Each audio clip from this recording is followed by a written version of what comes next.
Publik dikejutkan dengan putusan Mahkamah Konstitusi yang memperbolehkan Capres-Cawapres untuk mengikuti pemilu 2024 meskipun belum berusia 40 tahun asalkan berpengalaman, baik sebagai DPR, DPD, gubernur, atau wali kota. Dikabulkannya perkara nomor 90 terkait usia minimal calon presiden dan calon wakil presiden oleh MK pada Senin 16 Oktober 2023 memberi konsekuensi nyata. Putra sulung Presiden Joko Widodo, Gibran Rakabuming Raka, resmi didapuk oleh Koalisi Indonesia Maju sebagai cawapres pendamping Prabowo Subianto. Pakar Hukum Tata Negara sekaligus dosen Fakultas Hukum Universitas Andalas Padang, Ferry Amsari menilai putusan MK itu seakan memberi karpet merah bagi Gibran untuk maju di pemilu 2024. Sekedar memberikan karpet merah ya, tapi juga jembatan emas agar anak presiden bisa maju. Bahkan kalau awalnya sebagian hakim konstitusi membantah bahwa ini bukan konflik kepentingan dan tidak diperuntukkan sekedar untuk Gibran, itu sudah dibantah dengan deklarasi Koalisi Indonesia Maju bahwa ternyata putusan itu melapangkan jalan Gibran untuk berkontestasi di pemilu 2024. Apa yang dipertontonkan MK menjadi pertanyaan publik tentang profesionalitas Mahkamah Konstitusi yang tiba-tiba mengubah aturan ketika pelaksanaan pemilu sudah sangat dekat.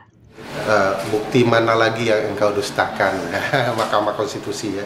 Kurang lebih ini jadi alat ukur untuk melaporkan pelanggaran etik hakim konstitusi di kasus ini. Jadi mereka tidak bisa membantah lagi bahwa ada korelasi konflik kepentingan antara pencalonan Gibran dan putusan MK. Dan itu menurut saya melanggar etik.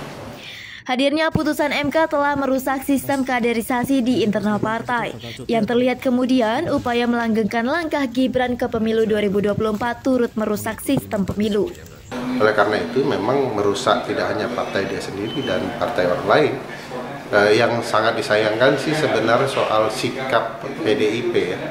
Mestinya PDIP punya ketegasan. Kenapa perlakuan ke Budiman Sujatmiko tegas, tapi ke anak presiden tidak tegas? Selain berdampak pada rusaknya sistem internal partai politik dan penyelenggaraan pemilu, keterlibatan Presiden Jokowi memang harus dibuktikan. Di sisi lain, kehadiran Gibran sebagai cawapres Prabowo sudah dipersiapkan secara matang. Bahkan kalau presiden diduga sebagai dalang dari memberikan karpet merah ini, harusnya presiden juga diberikan sanksi, dikeluarkan dari partai misalnya. Gitu ya.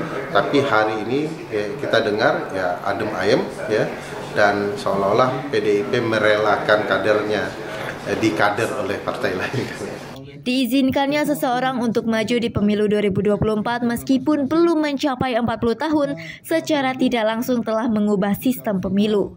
Padahal konstitusi menegaskan revisi undang-undang merupakan ranahnya pemerintah bersama DPR. Karena merusak sistem internal kaderisasi di internal partai juga merusak sistem pemilu kan. Mana ada peraturan penyelenggaraan pemilu itu diubah di tengah jalan. Ini kan bisa jadi tabiat buruk. Nanti kalau kepentingan politiknya berubah, peraturan di tengah jalan penyelenggaraan pemilu diubah juga. Mengacu pada norma yang ada, putusan MK nomor 90 yang memungkinkan seseorang berusia di bawah 40 tahun maju sebagai capres-cawapres seharusnya mulai berlaku di pemilu 2029, bukan justru di perhelatan 2024. Sudah pasti tidak profesional penyelenggaraan seperti itu.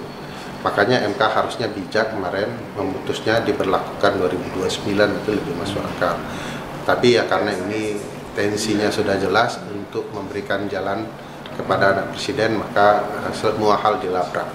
Ketika mekanisme demokrasi telah dirusak, itu artinya Indonesia mengalami kemunduran nyata.